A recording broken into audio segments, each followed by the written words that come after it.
side, and we can also send the transcript to the folks that help us with transcription for these meetings. So again, welcome this morning to the fourth meeting of the Cannabinoid Science Work Group for the Washington State Liquor and Cannabis Board. Really looking forward to today's conversation, and I hope you are as well. Want to briefly just take a quick roll call. I know we have a couple people that aren't able to join us this morning, and I'm just going to go down the line. Is David Gang with us this morning? I didn't think I saw him. Okay. Richard Sims, I know you are with us. Yes, I'm here. Oh, great. Ryan McLaughlin. Yes, you're here. Holly, I think I saw you. Yes, I'm here. Okay, great. Jessica, I see you. Brad Douglas, you are here. Yes. Taylor Carter is with us, and hope it's okay to share Taylor. He's doing an experiment live, and we'll be back on camera here in a few moments, maybe with some results to share with us. We'll see on that.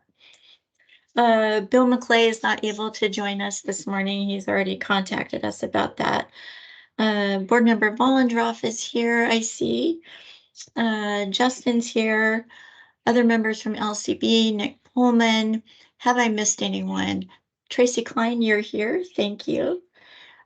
Chris Beecher. I do not believe I saw him check in. Let me double check our people and see if he's waiting. Doesn't look like it. Okay. Jillian Shower. Also, I don't think I saw her check in. All right. And Dr. Benkowska is not here as well.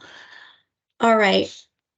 So quickly to go over the meeting agenda today, want to just briefly touch on minutes from our last meeting, see if there's any other revisions anyone wants to make, and then do just a brief overview of the things that we've talked about in our email exchanges since our last meeting. And I do want to offer that the majority of those things are here in the things that we hope to talk about today. And those are continued discussion around diminishing the gaps between scientific expression and regulatory statutory expression and creating that agreed upon language. But we want to focus this time on some of the talking points that came up in between our meetings. The first had to do with human safety guidance, production and farming guidance, which I think going to be a great discussion. And finally, we want to spend a little bit of time discussing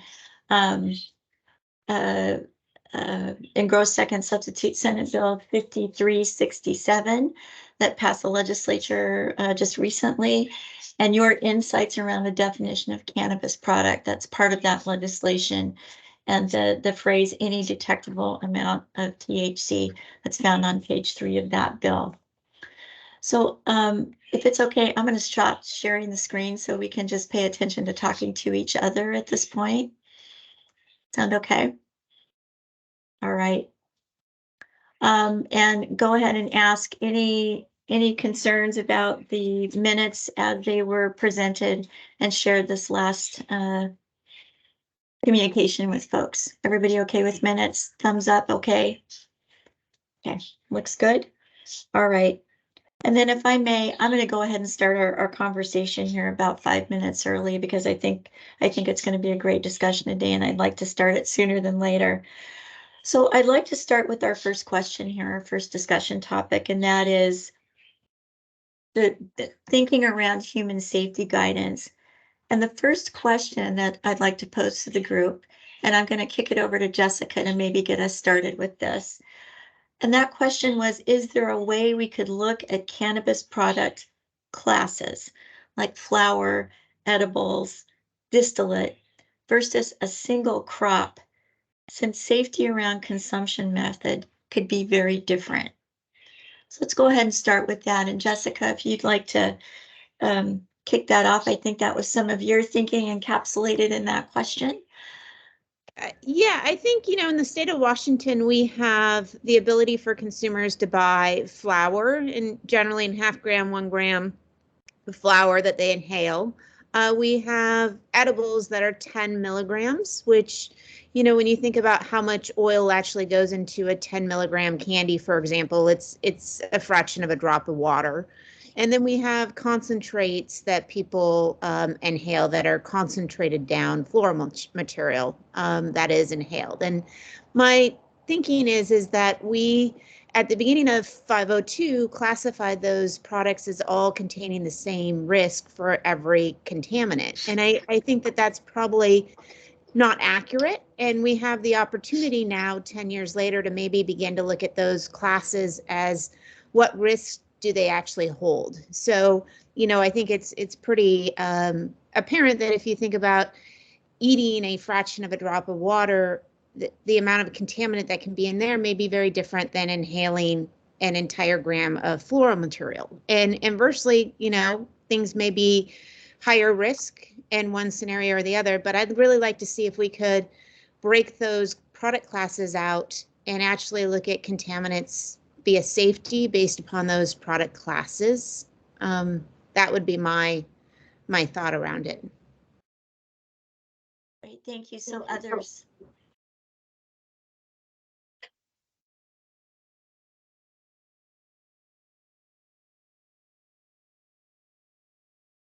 So I guess my question would be, how would we break that down? I mean, I think about what that might look like from a regulatory perspective, because I think right now we're just looking, we test for different product classes, I think, by different product classes, but then,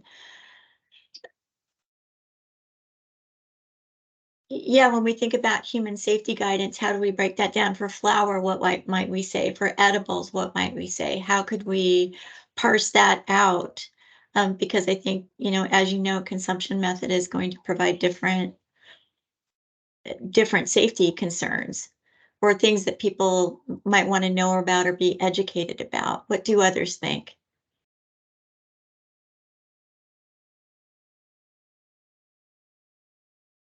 Go ahead, Tracy. Well, I guess my question is what the standard is. I mean, what is there a standard for each one of those classes? I don't know. I know there are for some, but is there one for every single one? Jessica. Right now, there's a group. They're all bundled as the same thing, Tracy. And I guess my thought is that, you know, for example, if we stepped back and said the amount of oil in an edible may be very similar to what people consume on a mint, or, you know, there's other proxies out there that we may be able to actually break out the safety a little bit better, because right now they're all considered to be the same thing with the same thresholds associated with them. Brad, you look like you wanted to say something. Don't project, Jessica. But I will, since you invited me. I think from a scientific perspective or a toxicological perspective, it certainly makes sense to have different standards or tolerances for contaminants for different routes of delivery and different product classes. Absolutely. And I think that was recognized at the beginnings of I-502 and other state cannabis systems. I think the challenge is one of practicality. We know that for pesticides in particular, there's data gaps, knowledge gaps in terms of the toxicology, chronic versus acute toxicity for individual pesticides or pesticide classes. That is just exponentially increased when you go to something like inhalation versus ingestion or topical or combustion. So I think that's a challenge that we would face as a scientific community, as regulators, is if we think that this is important to do we have enough data to be able to have different product classes or different levels for different routes of administration? That to me is a monumental challenge. And I think you raise a really good point, Brad, and that, and I think we've seen this and we've talked about this together. Is there enough data, and how do we start developing that data? And any thoughts on that? Because I think that's a really good point to raise here. Is this something that we're gonna just have to go out and try, or where do we start? And I'm turning to you, our scientific experts. Just this might be a sort of naive question, I guess, but how do they work with regulating pesticides for other non-cannabis related crops in the state? Like, what are the thresholds for those? Because presumably using or eating a crop or consuming a crop in different forms, whether they're processed or not, are there different guidelines for something that's, does that make any sense? I'm trying to make sense, but I'm out of my league here. And that's there actually are, and I think that's what's kind of spurring the question is that, you know, if apple versus mint have different thresholds, because it's kind of you know, assume that you eat less mint than an apple, for example. And so, you know, the question is could we identify proxies for these different classes? And you know, I think that we may find, for example, the concentrate class is somewhat unique and maybe needs to be a little bit more strict, but there may be the ability to find proxy crops for especially the edible and maybe even the flower. I don't know what other people think.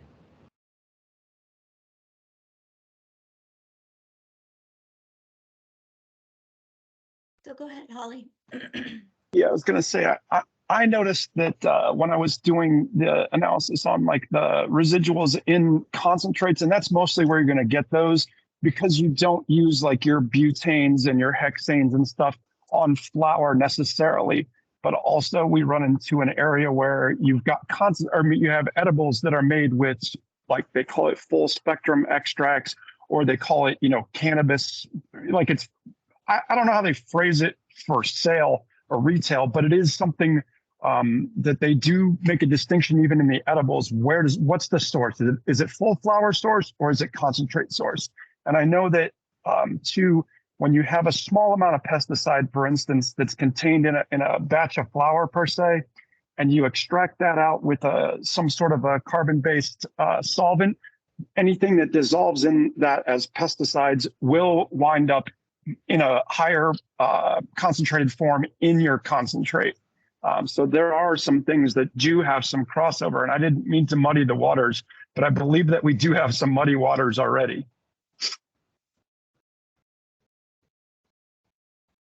Right, others. I mean, when we talk about proxies, do we have any, and I'm just throwing this out there, has anyone had any experience with that? No? Okay.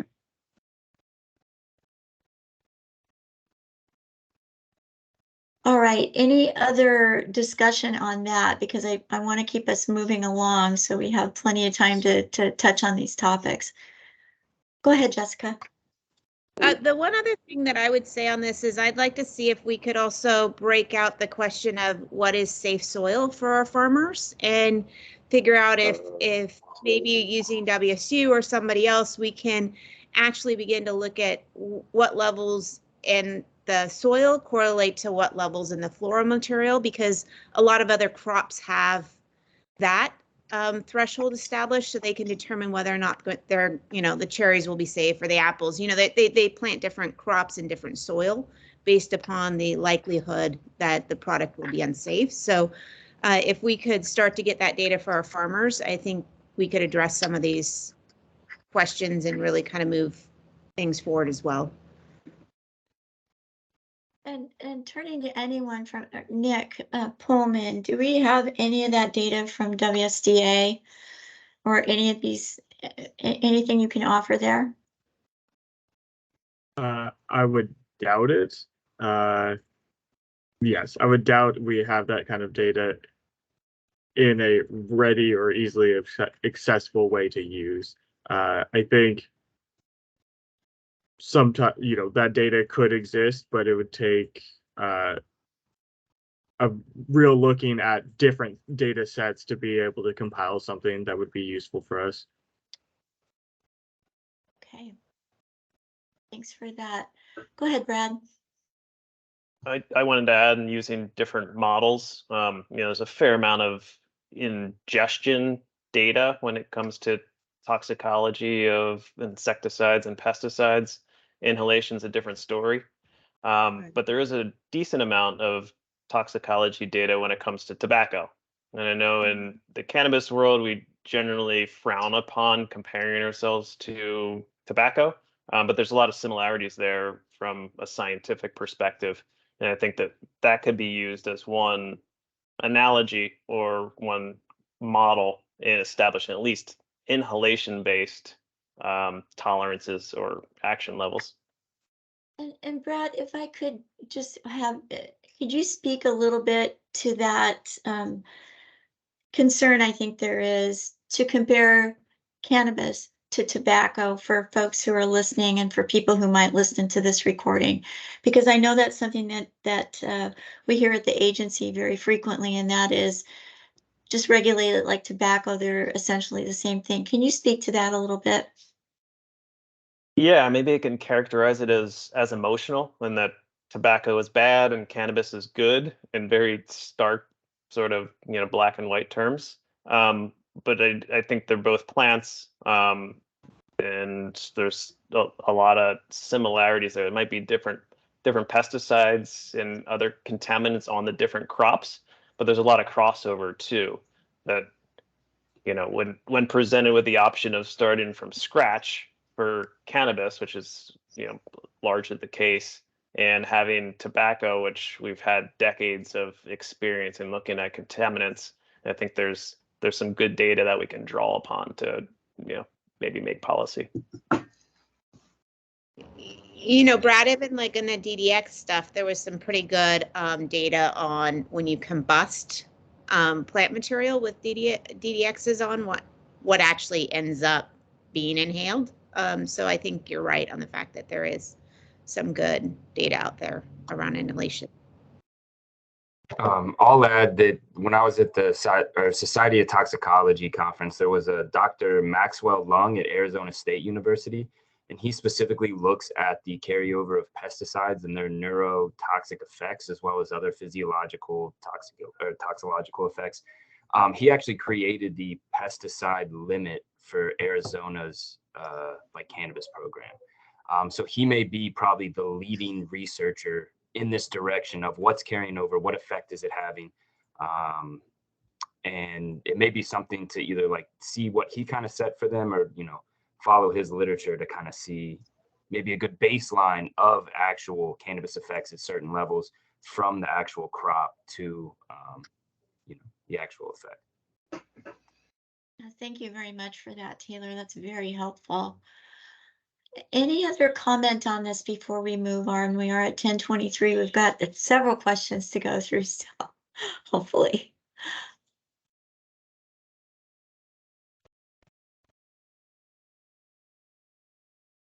All right. Are we okay to move on to the, we've talked a little bit about proxies so far, but I also want to take a look at this next question. How does the nomenclature we've begun to develop fit within in the guidelines? I know we haven't talked about any guidelines, but I guess maybe that's the next thing. What kind of guidelines could we put in place? I mean, I know that we've got these subcategories that we want to talk about, right? That we could write guidelines around. Are there any of these words that we've come up with? And I think, gosh, we've got testing terminologies, we've got standard units. Are there any connections we can make at this point? And those, just as a reminder from the last meeting, we talked about testing terminology. So we talked about total cannabinoids, total THC, potency, THCA. I don't know that we need to go there at this point, but standard units, I think we were talking about milligrams, parts per million. Any connection we can make there, anything from this discussion that we can add to the creation of more additional words that we need to put into our thinking.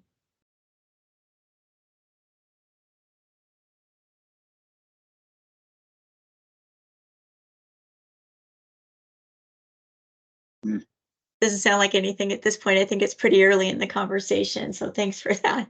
Just confirming what I was thinking. And then this final question, I mean, let's talk about data holes. What are we missing and what do we need to look for in order to create these proxies? I know we've talked about that a little bit, but let's talk about that a little bit more. What are the data holes and can we identify some of them now during the conversation? I think I think we haven't necessarily dove into what might be a good proxy. I do think that especially on the edibles, there's probably good plant proxies out there. And so just once we identify the proxy, determining what the holes are that exist. Like I said, I think concentrates may be an area that we have a pretty decent data hole in, but I could be wrong on that. I also think that we probably have less data than we think on what safe soil is for this crop, and that there's the ability, especially with hemp and WSU or Eastern or one of our ag schools, to actually grow in contaminated soil and measure and determine what those thresholds are. So I would say that's a pretty big data hole, but it is something that I think if we were looking at like what we might be able to do as a state and accomplish and actually move the industry forward to enable safer grow. I think that that's a data hole that we have that we actually probably could fill in. Okay, others.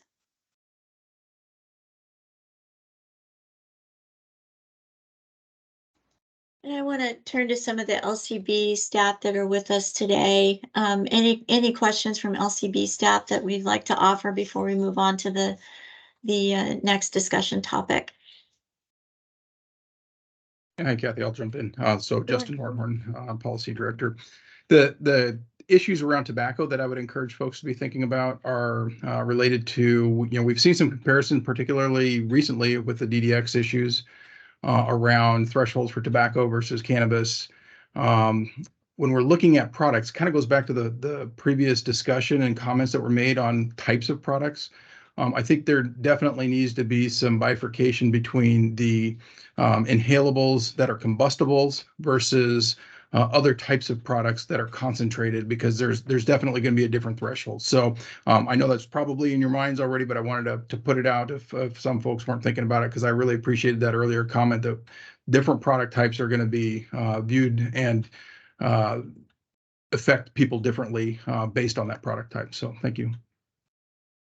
Thanks, Justin. Go ahead, Brad. In response to Justin's comment, I think there's certain examples or case studies of how compounds can be safe for ingestion and not for inhalation, but also when it's inhaled, when it's not combusted versus a compound that's combusted and what can happen to those compounds. And I think myclobutanil is one example of a pesticide which can be can combust and break down into hydrogen cyanide. Vitamin E acetate was another example of a compound that is perfectly okay to be ingested, but when it's combusted or heated to a high temperature can have degradation products that are harmful. That's one approach we may take, is that known compounds that when heated to a high temperature or combusted can have the degradation products that are problematic.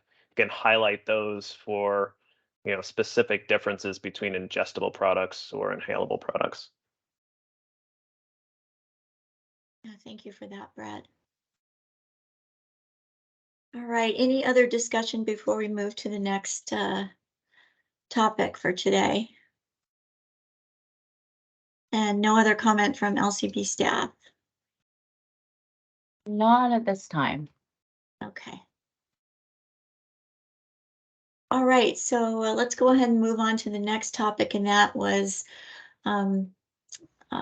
production and framing guidance. And just to touch back on the human safety guidance, I think it sounds like we're in the very early stages of kind of thinking about that and how we're going to separate that out and what kind of recommendations this group can make to LCB and others about how we might approach that. So thanks for that great discussion on that. So moving into production and farming guidance, again, an interesting topic. And I think, Jessica, I'm going to hand this over to you once again because you kind of started to talk about this. How does the level of a contaminant in the soil affect floral contaminant levels? I think that's a really interesting question. I'm very interested to hear what folks have to say about that. My thought is that there's a lot of urban legend, and there's, you know, potentially maybe some truth to the urban legend about cannabis accumulating some of these compounds, but it may not accumulate all of them. And so it would be really good if we actually did what people do on other crops, which is essentially correlate the soil to the product that's being produced and consumed by humans. It may be that cannabis could be grown on certain levels of contaminant and still produce extremely safe floral material, or it may be that very small levels lead to unsafe floral material. And I just don't think that we really have a good handle on that. And it would be, I think, hugely valuable to our producers, which, you know, quite frankly, are just really farmers, and they're farmers that don't have the ability to do what other farmers in the state do, which is determine what safe soil is so they can make safe products. Right now, safe soil is nothing in it, which unfortunately we don't have a lot of that soil left in the US to grow on. So I think the goal is safe products, and it would be really good if we could actually help enable our farmers with what safe soil looks like to grow safe product. And I think we could do it. That's the other thing, is I think we could do it. Like, I think, you know, with hemp right now, we could grow hemp in contaminated soil and look at what happens to the floral material and look at accumulation levels. I think it would take some grant money somewhere, somehow, but it's not a project, I think, that's out of the reach of what we could accomplish. Right, and looking for thoughts from others. I'll jump in on that. I think a tough part about that when it comes to some plants and like finding a comparison is like with hemp, the stem itself doesn't really hold a lot of the heavy metals. So like if you were just looking at like cadmium, say, it's going to have higher concentrations in the leaves, then the roots, then the stems, then the seeds. So you'd almost have to do an exact study on the exact thing you're looking at in the exact situation, because any sort of comparison and any sort of dynamic, you're going to see a shift. And then you may take an assumption like, oh, the stem was fine, you know, there's not much cadmium.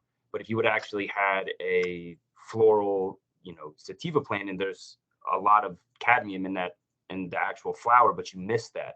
So I think the ability of cannabis to uptake these metals and and where it actually places them, there's a lot of good literature over the last 2 years that I've kind of looked over. But it's definitely going to be a tough road to kind of venture in based on that ability of the plant to distribute the metal unevenly, you know, as you're kind of analyzing the outcome.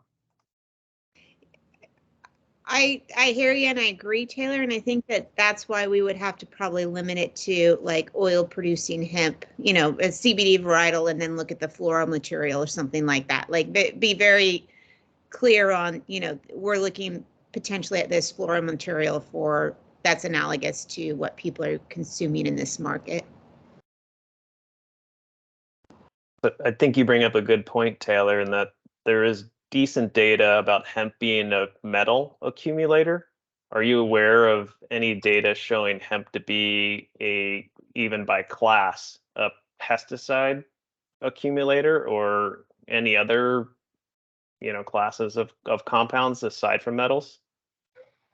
So that work from Dr. Maxwell Lung at ASU, he basically was showing the ability of the plant to hold on to some of these pesticides. And again, he was looking so far downstream of the actual neurological effects. So I don't think the data is clean as the metal data. There's a lot of scientists look at metal just as kind of like the telltale, how is it distributed, how is it absorbing everything, because it can be done in the lab setting. I don't think the pesticide data is as clear. So I don't think there can be like a direct comparison between the two. I think that's the area where the gap is. What's the effect of these pesticides on the soil? What's the effect of some of these other compounds that, if we know that it's distributing the metal, there's similar pathways that it's utilizing to distribute some of these other, you know, or absorb some of these other substances.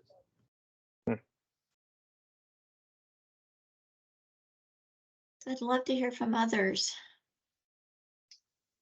Would love to be over.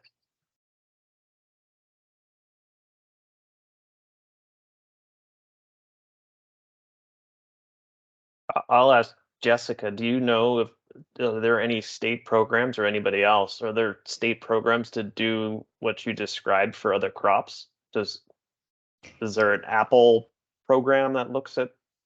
I think a lot of the commissions did a lot of this work, and they've just been grown so long that I don't know who along the way did them. But I do know that there's, a lot of thresholds on what crops should be grown in what soil, because the reality is a lot of crops are grown in contaminated soil, and like I said, most of our soil does have something in it at some level. So I'm not sure who did it. I think probably USDA and then some of the commissions along the way, but I don't know if David Gang was able to join us. He'd probably know the answer to who did the research.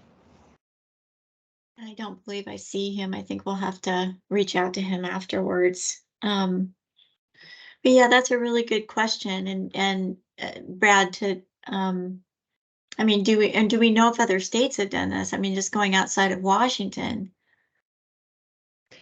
I've talked to, I mean, it would be good to continue to outreach, but I've talked to a number of the West Coast states, and I haven't seen anything. But that doesn't mean it doesn't exist.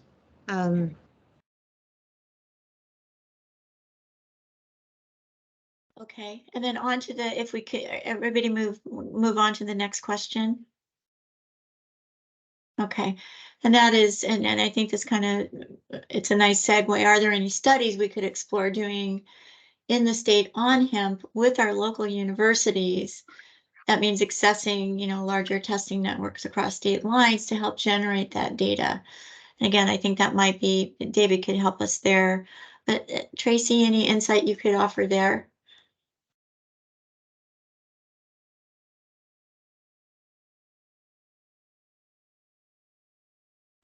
No, Kathy, I'd have to defer. To David. Okay. Anyone in the states that you're in, are you aware of any kind of studies that your local universities are doing, on these types of questions at all? Or is Washington, it's hard for me to believe it's just Washington asking these questions, but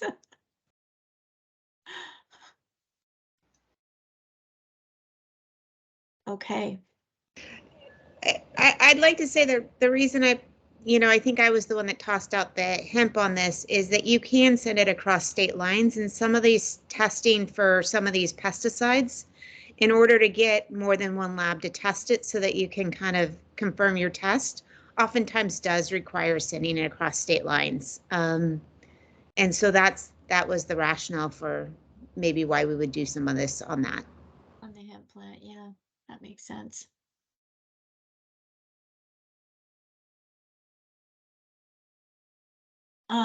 Okay, Holly just put something in the chat where she says we could check with Soil Science Society of America. All right, that's a potential pathway forward, but I'm happy to check in with that entity. Turn to LCB staff right now. Any additional follow-up questions that you would like to offer from LCB staff? Hi, Cassidy from LCB. I don't really have any questions, but I did want to follow up to let you know that I found some research or risk assessments that FDA and USDA have done on using different inputs for soil, like raw manure, for example, and ensuring that that is safe for public health. And so anyway, I think that stuff may be helpful to pass along to the group. That's all I have. Great, thank you, Cassidy.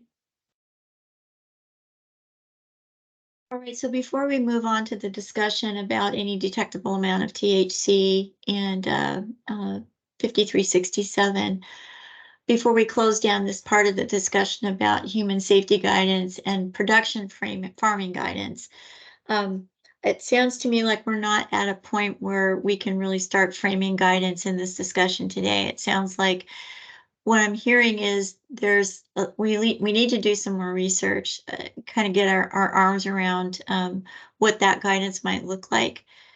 Am I off on that, or is there any additional discussion that we want to add there before we move on? I was just going to jump in, Kathy, and say, I think it goes back to an earlier conversation where you were talking about the closest proxy.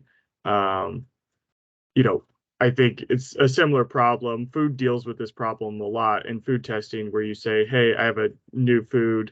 What is the closest thing I can compare it to that I do know how to test for, right? So a comparison that does get made a lot for cannabis, I hear in terms of matrices, we do have a knowledge about is avocados and hops, right? Hops being a close relative and avocados being high fat content, which, THC is fat soluble. The cannabis plant is generally pretty fatty.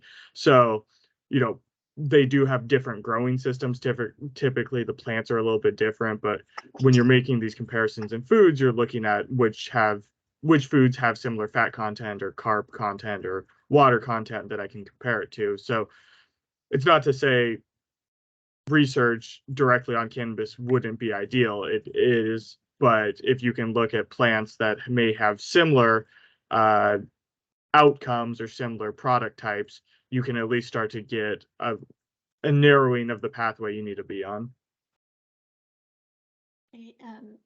Others want to respond to that?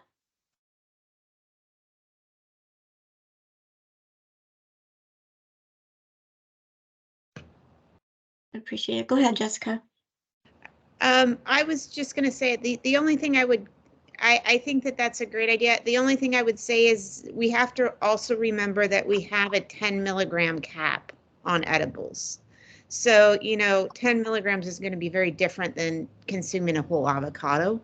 And so we just, the 10 milligram, the edibles, I think we just really need to continue to remember the cap on the concentration or the amount that can be in them and how that correlates to safety.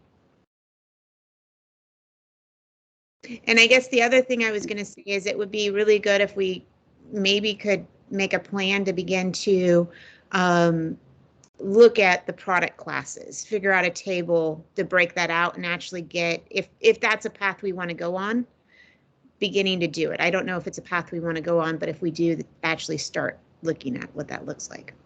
Really appreciate that suggestion, and I'd kind of like to continue that because I like that approach. Just my opinion. What do others think? Where we can start creating a table that says for X, here's how we want to approach human safety guidance for this particular product, and that could be, we could start with the three we've got here: flower, edibles, and distillate. How does that sound to the group?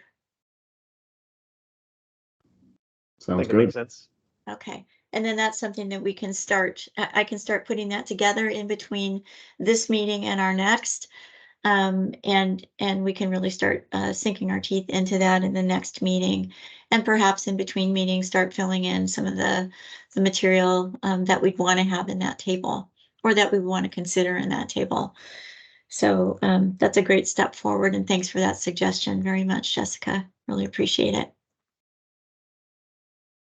All right, before moving on to the final discussion point here, just checking in with everyone. Have we any other comments to offer?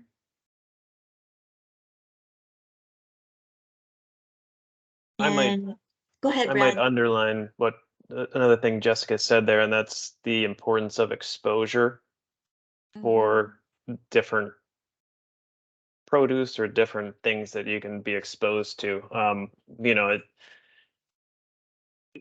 think we shared via our email chain the limits that are allowed in salmon, for example, for particular pesticides, and how you compare that to the amount of a pesticide or other contaminant that you would get from consuming an edible. I think it's important for us to, especially if we are creating a table, to have a sort of a daily or expected serving so we understand the landscape of other exposures for particular contaminants, because it's probably going to offer marginal benefit to focus on a small source of exposure. If everybody's eating contaminated lettuce, in large salads. So it's just important for us to keep, because there can be orders of magnitude difference in different exposures. So that should definitely be part of our conversation.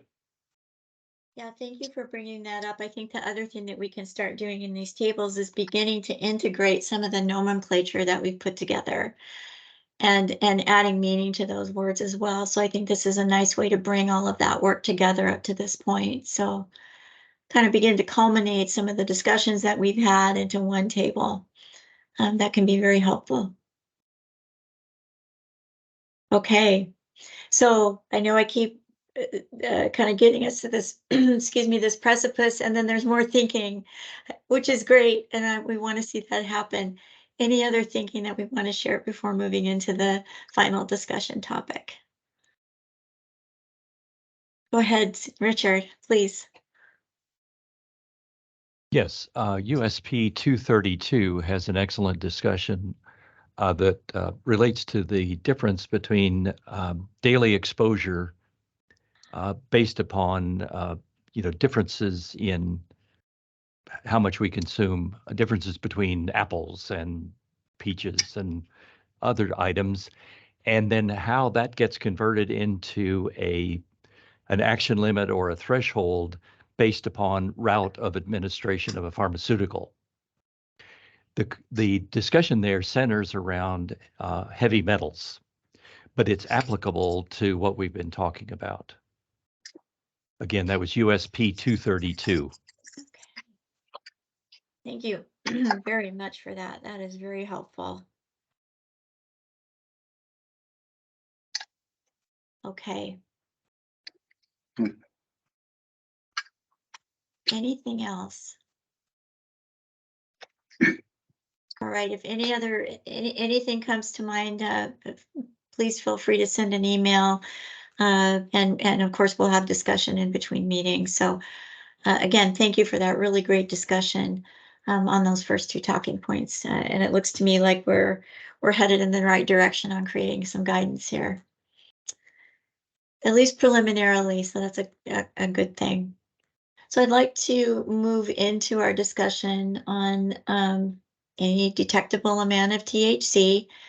And to sort of frame that discussion, I'd like to invite Justin to join us, talk a little bit about the history of the bill, since he was there making it happen. So I'll just hand it over to you, Justin, to kind of frame the conversation. Sure. So as folks know, 5367 passed this year with this undetectable amount of THC in the definition threshold. So just to kind of back up, the first year that we put something out was very complex. We reframed that last year's legislation and really focused, shrunk the focus down to the intoxicants for the Delta 8 and those types of things. And so the proposal that we put out had a threshold that would allow for THC in products to a limited amount. And then through the course of the legislative conversation, it went down to 0. And then we said, we're explaining to folks 0 doesn't work. And so there was some accommodation even on that. And so they ended up passing the bill that said basically cannabis is going to be anything with a detectable amount of THC, and then the hemp consumables can have no detectable amount of THC. So we don't necessarily, our position does not necessarily align with how the bill was ultimately passed. We do believe it's going to be beneficial for the youth access provisions out in the open general market in the stores of keeping any type of THC out of the hands of kids. However, probably went a little too far. So one of the things that we need to be thinking about is, what makes the most sense when those topics come back up with the legislature, and be able to really have some scientific discussion behind, what these amounts and limits really would mean. So at this point in time, one of the things that how we crafted some of the language brought in a couple components that I think I'm not sure if they're all relevant here, but we carved out exceptions basically for anything approved by the FDA. So if it's approved by the FDA for like hemp seed oils, those types of things, that's not going to fall under the regulatory provisions of the LCB. As it's already been approved. So we try to build some of those carve outs in there for the existing product. And then the other thing that we're not trying to engage with is the fact that hemp, when it's determined to be hemp or cannabis in our state, is 0.3% THC on a dry weight. So we weren't trying to adjust any of that. So when the hemp is being grown and being harvested, of course, it has detectable amounts of THC. That's just the natural state of that. So we're really primarily looking at what is being sold to the consumer at the point of sale in the stores out there. And if it has detectable amounts of THC in those products, that's where it would have to be regulated. But we understand that when people are making, let's say, even a broad spectrum product, theoretically, I know people say that there's THC in those, but what's being advertised to a lot of folks is it's full spectrum product with all the THC removed, and that's what you end up with is this broad spectrum product. So if you can create a product that has no THC for sale to consumers, then that's not going to fall under the regulations of the LCB. That said, in order to get to that point, we recognize that there's going to be product in the manufacturing process that has THC in it. And so, we really need to figure out what's a good pathway forward. And I'm not sure that the LCB can resolve this on its own. Department of Agriculture is not going to be able to resolve this on its own because there's no provision set forth in the statutory language that says, an agency by rule is going to be able to adopt something that is going to be a standard for the state. A lot of folks were asking us about the issues around being able to define something by rule. And when we define something by rule, or we create a rule within the framework of the LCB, it applies to our businesses that are licensed by us versus applying to anybody in the state. So only statute can do that. So whether it's us or another agency trying to create a rule, it's only going to apply to a certain group of people that fall under that administrative authority. So I think this is really going to require some more legislation to get a fix. And I would say fairly confidently, I mean, we haven't fully discussed this with the board, each of the board members, but I think that we would be open to solutions that would really recognize both of those industries without putting intoxicants in the hands of young folks in the unregulated market space. Right now, it's more restrictive than what we thought. And I wanted to frame it in this particular way so folks understood that this isn't something that the LCB was seeking as far as having this really low or no detectable amount of THC. We thought it would be appropriate to have a threshold in there. And so that said, how are we going to be looking at this? I think from a practical standpoint, when we get complaints or we're seeing how advertising is, particularly advertising, if people put on their label contains THC, we're going to have that tested. And if it has any amount of THC in it, it needs to be regulated and sold through only through a licensed business. So that's really what we'll probably be focusing on. And that could come into play a little bit in a few different ways when you're talking about criminal investigations and those types of things as well, where I think a lot of times you're going to be looking if there is actually somebody who's manufacturing something intended for sale on a larger scale, there's going to be some intent behind that. And I think it'll be, we'll be able to, see those differences. So I wouldn't recommend getting too much into the minutia on what that's going to look like, but how do we move forward on what that looks like? Because we know from a scientific standpoint that lab testing has variables of uncertainty.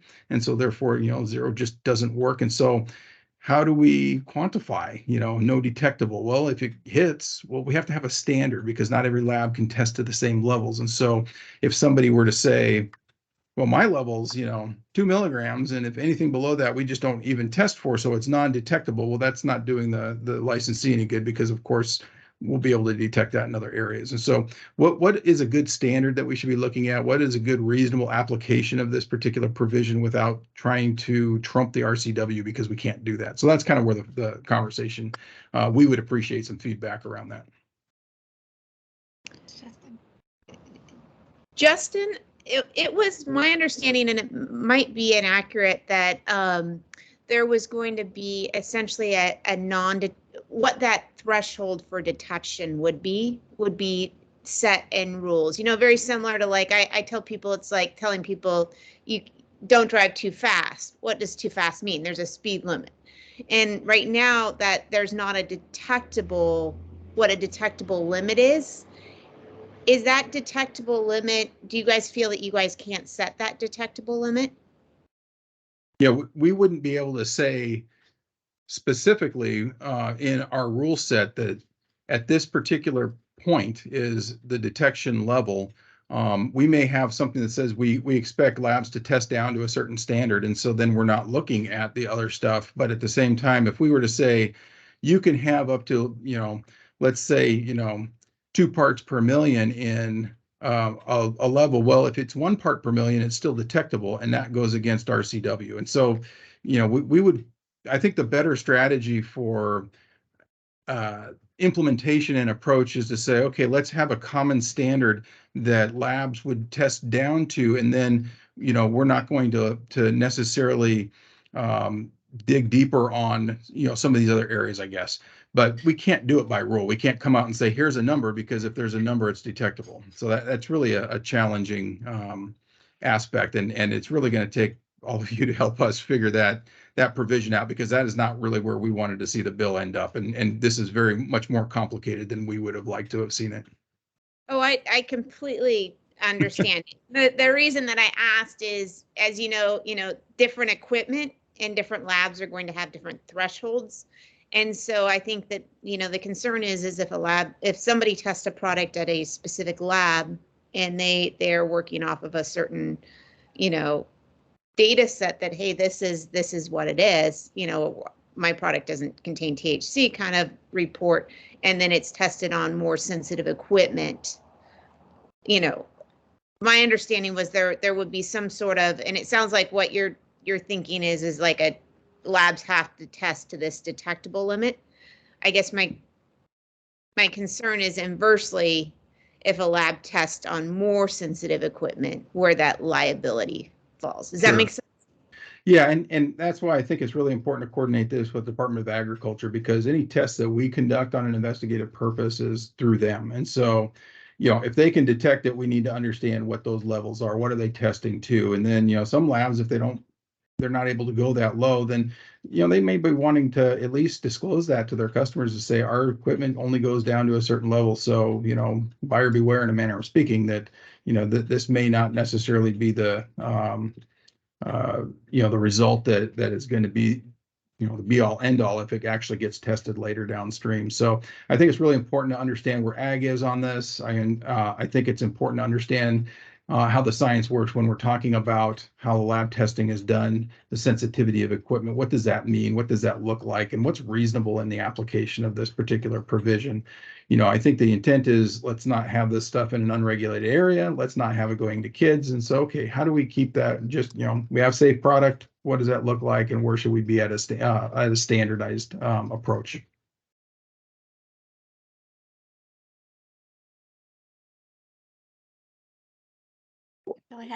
Go ahead, Richard. Your hand was up first, and then Tracy.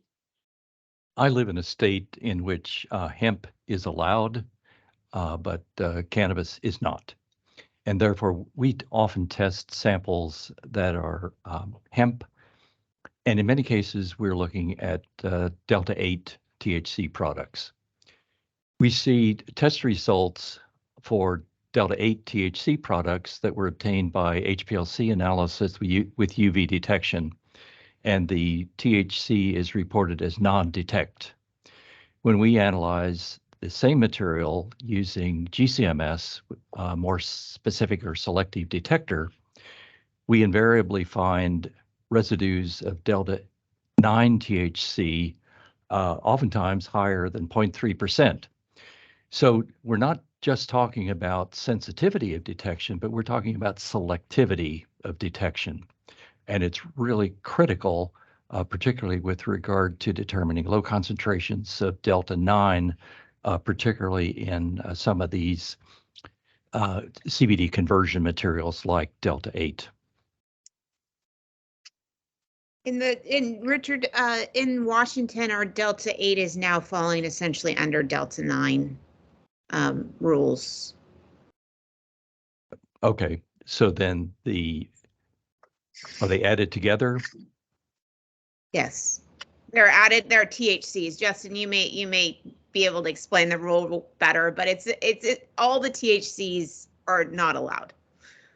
Yeah, so when you're looking at the totality, the THC concentration, it would be any type of THC. And one of the things that's really challenging in this space where you're looking at hemp versus a cannabis plant and the products coming from it, we know that Delta 8 is in the plant naturally. So, okay, there's going to be potentially something. We're just, the state's policy was trying to prohibit the conversion and synthesis to these intoxicants. And so, okay, what is this minute level that would not be harmful of these compounds that are natural in the plant versus what's what is out there potentially going to be at more risk. And so that's really why we were approaching with a threshold conversation, because we recognize that there are some of these compounds in the plant, but that's not how the legislation came to pass. And so now we're stuck dealing with, okay, the unintended consequences of this legislation now are, how do we implement this to meet the spirit of the statute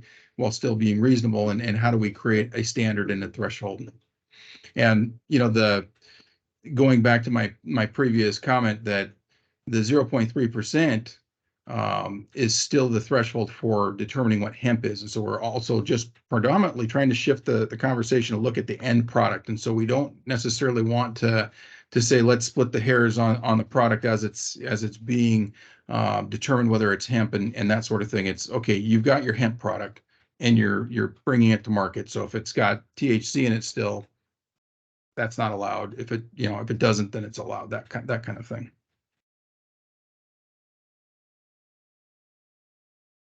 Well, selectivity or specificity of detection is still critical because we often look at remediated material. Some laboratories will report non-detect on THC.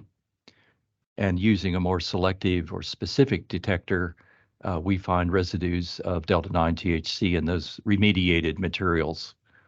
So let's include specificity of detection in this discussion that includes sensitivity of detection. Thank you for that. All right, next hand up, Tracy, please. So this is just a language thing, so maybe Justin can address it, but where do transdermal products come into this? Because it doesn't say intended to be consumed or absorbed inside the body by any means, including but not limited to ingestion, inhalation, or insertion. So I'm just curious about that. Sure. So there's a couple carve outs that we tried to build in, one going back to the FDA issue. So when you're some of those types of products may be some sort of a biosynthetic that has been approved by FDA, and if that's the case, we're not going to care about it. They're sold in dispensaries. Yeah, and so if you're looking at things like topicals and what we call health and beauty aids, those are actually carved out too. Transdermal patch. So those are a totally different kind of thing. That would be like a fentanyl patch, or there are pharmaceuticals that are made that way, but those products are sold in dispensaries, and they're not a topical, and they're not an FDA approved. Sure. So if for those types of products, those would fall out. That would be outside of the exceptions that I mentioned. They would only be allowed to be sold through a cannabis licensed business. And so it's not that they would be completely, out of the question, but they would have to be produced and processed and sold within our state's regulated cannabis marketplace. And so if you're a hemp farmer and you're trying to make those things, that would not necessarily fall under the legal approach that's been put forward in this particular bill. But if you're a licensed cannabis producer, then that would actually be still within the realm of possibilities.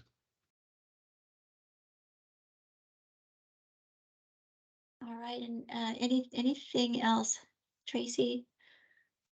Okay, thank you for that. Go ahead, Holly. I was going to say, when Richard was talking about testing hemp material in HPLC vice in a GC, what you're doing there is converting that THC acid. You're decarboxylating it anytime you hit over 220 Fahrenheit.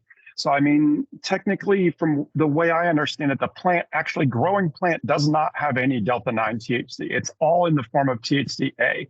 And that's a potential stumbling block, because if all your labs are testing it by GC, which is the way we used to do it back in the forensic world, so any sample that came to us, it was only ever reported as Delta-9 THC. It was never reported as a mixture of the THC acid and Delta-9.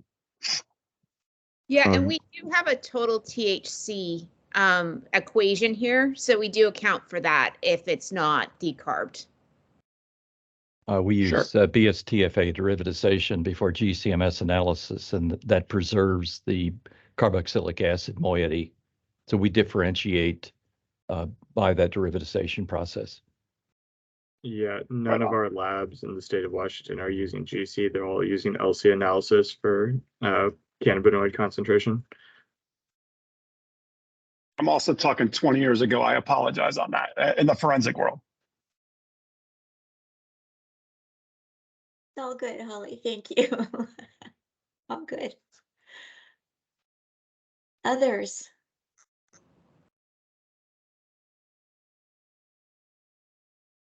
Go ahead, Brad. In listening to Richard speak about sensitivity, I was wondering whether a couple of examples might be illustrative of the difficulties of sensitivity across product types. And the two I would offer would be a concentrate, a hemp concentrate that has 1 milligram of THC in it, call it 1 gram of hemp concentrate, and then a hemp beverage, call it 500 milliliters, that has 1 milligram of THC in it. When you're thinking about the limits of your detection method, your analytical equipment, what do you think about when you see those two different samples, when you're looking to not only detect, but quantify the amount of THC that's in those two? We use an internal standard method, and so we adjust the amount of material to start with based upon label claims, and add an appropriate amount of internal standard. Most of the sample prep is merely dilution, and we aim to have about the same amount of cannabinoid injected onto the column in the GCMS instrument, regardless of the sample type. Okay. Would trying to detect 1 milligram of THC and 500 milliliters of liquid give you heartburn as a lab, or you don't see that as a technical challenge? No, it's somewhat more challenging. If we're faced with that kind of situation, we would extract the cannabinoids using a liquid-liquid extraction procedure. Okay, that's yours. Great, thank you. Go ahead, Cassidy. Thank you. I have two hands up for some reason. Sure. So I was wondering if there would be a way to detect and differentiate between Delta 8 and Delta 9 or Delta 10.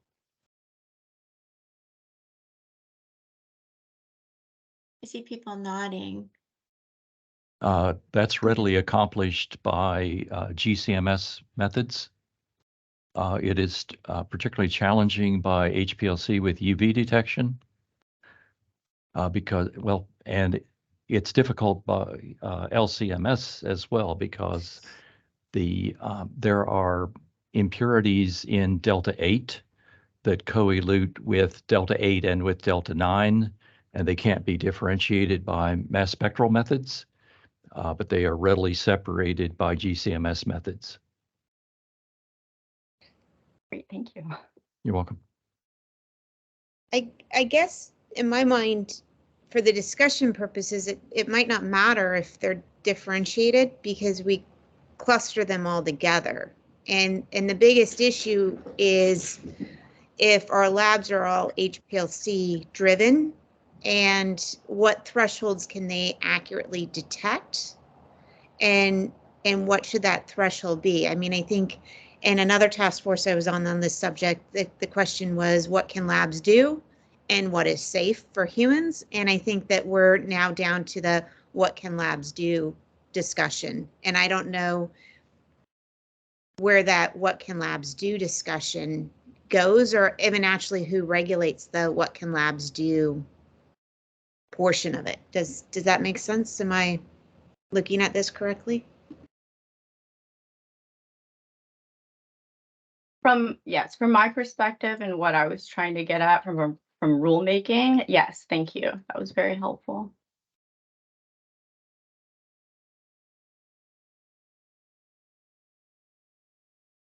Yeah, I would agree with that, Jessica. I think the question is, right, what can labs do, but what can labs reliably detect?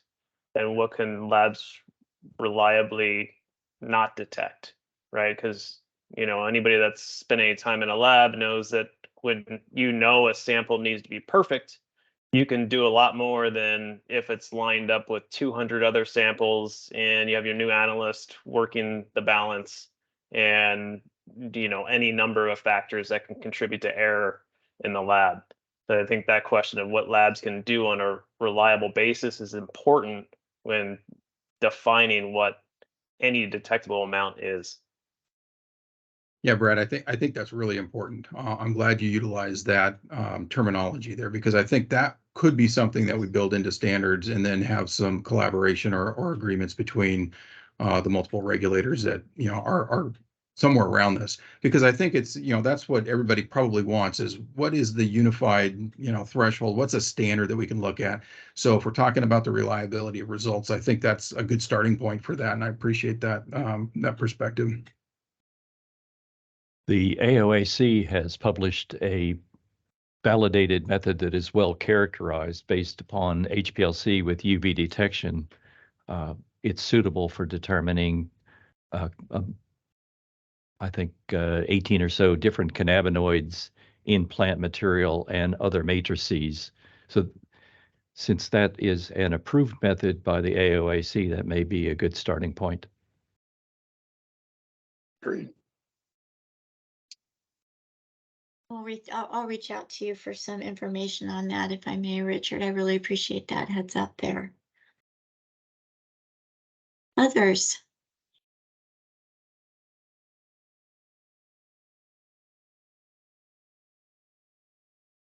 All right, Cassidy, any additional questions? Your hand's still up. Just wanted to touch base. I'm sorry. No, I'm good. Yes. Sure. Sometimes a second question comes while the hand is still up, so just want to touch base with you quickly there. All right, any additional discussion there? I think I have a few takeaways. I hope others do as well. Justin, any follow-up that we'd like to offer from LCB on that? So I think in the discussions moving forward, there's a few things that also need to be considered. Of course, we want to look at the reasonable application of law. How are we going to look at these reasonable standards on test results? But we also, we're focused right now on regulatory approaches and matters. And I think one of the things that's left out sometimes in these conversations is when local law enforcement gets involved, they have criminal standards to be looking at. And so it's going to go to a completely different lab. And then they're going to be looking at the technical, issues of law. And so I think we need to figure out how we bridge some of that conversation with our crime and tox labs, as well as our regulatory, labs like Department of Agriculture and even the private labs. And so if we can have common language, common understanding, and some standards that are in place on how we're all going to be able to determine different issues, that's going to come into play. The RCW, unfortunately, is going to be a lot more tricky when you're talking about the technical aspects. And so, I think that we need to be, as we're moving this conversation forward, we need to keep those things in mind and have some considerations around what does that look like, and get that feedback from those folks as well. Yeah, go ahead, Holly. Maybe you bring in some of your analysts from the state your state patrol lab or state Department of Law Enforcement, and maybe they can help on some of it because they're going to be the ones on the experts on what the law in the state is and how it relates to their analyses. Thanks for that, Absolutely. Holly. I noticed that we have David Northrup from Washington State Patrol listening in today and offering some questions in the chat, some comments in the chat. So yeah, we have some folks we know that we can reach out to. So thanks for that, Holly. Really appreciate it. No problem. All right, anything else on this discussion topic? All right, looks like there isn't. Justin, thanks so much for joining and helping to lead that part of the conversation and provide the context around the legislation. So with that, we can end 15 minutes early. I forgot to mention at the beginning of our discussion today that the majority of the group reached out to ask that we could extend our time together by half an hour. And I think today's discussion is an example of why that's important to do, to give ourselves some extra time to talk through some of the topics that we'd like to bring up in our discussions. So next steps, same as usual, we'll go ahead and get out the meeting minutes following this discussion today. And I also am going to begin to put together that framework for these additional topics that we talked about with respect to human safety guidance.